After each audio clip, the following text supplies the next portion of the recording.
Yəni biz deyəndə televizyon və digər dostlarımız gəlib burada söhbət edirlər, danışırlar.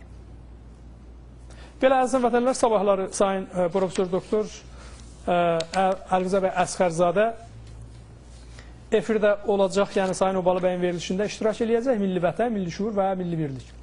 Sabaha dəvət edirik sizi və mən növbəti verilişə qədər hamınızı Allaha tapşırıram. Sağ salamat qalın və həmişə hər zaman Günas TV-ni seyr edin. Hələlik, sağ olun.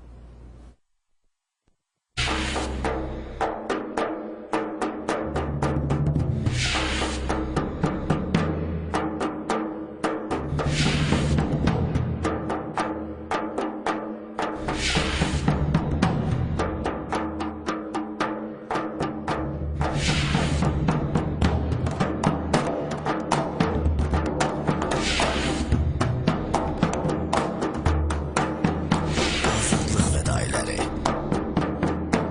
1828-ci il fevralın 10-da bağlanan Türkmənçay müqaviləsinə əsasən Azərbaycan ərazisi iki hissəyə bölünüb. 1840-cı il islahatından sonra Şimali Azərbaycanın 7000 kvadrat kilometrlik ərazisi Dağıstan vilayətinə birləşdirilib. 9000 kvadrat kilometrlik ərazisi isə Ermənistana verilib. Borçalı, Qarayazı və Zəngəzur kimi bölgələrimiz Ermənistan və Gürcüstana birləşdirilib. 1992-ci ildən başlayaraq Dağlıq Qarabağ və Qarabağ ətrafı rayonlarımız işğal olunub. Bütöv Azərbaycana gedən yol bizdən, Günas TV-dən başlayır.